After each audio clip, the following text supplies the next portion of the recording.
What's up, quarantine world? David Sterling Reed here on Sterling's World. We are still talking World Corona Chronicles at the moment.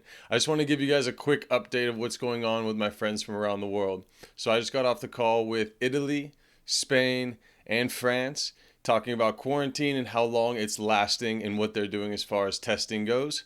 So let's just cover testing real quick, right? On a new topic, we're talking the antibody test. So this is almost like a pregnancy test in a way. They take a little bit of blood and they put it on a little coupon that looks like a pregnancy test. Now this blood is this coupon is testing for antibody titers. Okay, this is like IgG, IgM, these types of titers that are associated after you get a virus, and your body is able then to build up the antibodies for that. This blood test is testing that. Now, nobody is quite sure how effective this test will be for a few reasons. The most important reason is this titer test is calibrated to a certain type of antibody that is produced by a certain type of person.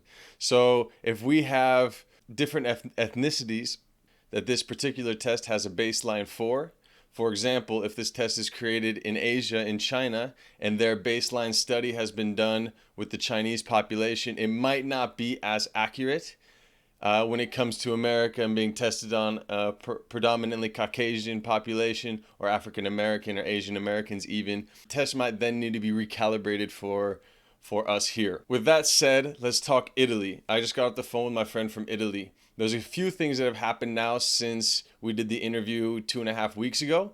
Since some essential workers have gone back to work. So these are people like yard duty, construction, stuff like this that kind of needs to be done, kept up with maintenance. They've also rolled out a lot of these new tests, these antibody titer tests. In Italy, my friend went to the hospital and he actually was suggested to take it. Even though he's never felt sick, hasn't had it, anything like that, they pricked his finger and he did the test. Once again, we are not sure the accuracy of these tests fully. All we know is that we are trying new things. The world is trying, and we are trying to get these tests out as fast as possible so people know if they have the antibodies for it, and they know if they don't. They are hoping in Italy as well, May 4th, the quarantine is going to be lifted. This is what the government suggests. We don't know if that'll be pushed back or not, but that is the current date, May 4th, that they're planning to implement more strategies to unquarantine people.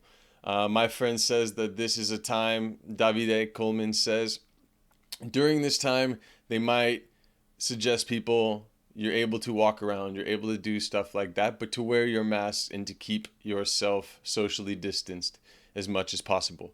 Now moving on to Spain, I talked to Dara again and she was saying the same thing as far as essential workers. This is again construction, stuff like that. And that the lockdown sanctions are to be lifted May 8th. So Italy's May 4th, Spain is May 8th, and this is where we'll start to see a rollout again of more essential workers being let back to work, and slowly the quarantine will be lifted. As far as France, Macron spoke on Monday. There in France, extending the lockdown then to May 11th. Long story short, the moral of the story is most countries are now extending their lockdowns. And we could probably expect to see the same as far as the United States go. So they have been a lot more strict in other countries than here. We will see. We seem to be a few weeks behind. Stay safe, everybody. Try not to protest. If you have your opinions, try to keep those to yourself, but don't put anyone else in danger. If you know the outbreak is happening and you're not okay with it, and you feel like you want to voice your opinion, do so. I encourage it. It's a free country. Do what you want, but keep this in mind. We are all in this together. We are affecting people around us, whether we like to admit it or not. And if you do or you don't believe that the sanction is a good thing, do you believe that it's morally right to put someone else in danger because of your beliefs? Do you believe that marching around the streets with no mask on, yelling, screaming, spitting, all this other stuff that comes with it, do you believe that's morally right by putting someone else in danger? Protest all you want. Be who you are. that's fine. But try not to put other people in danger.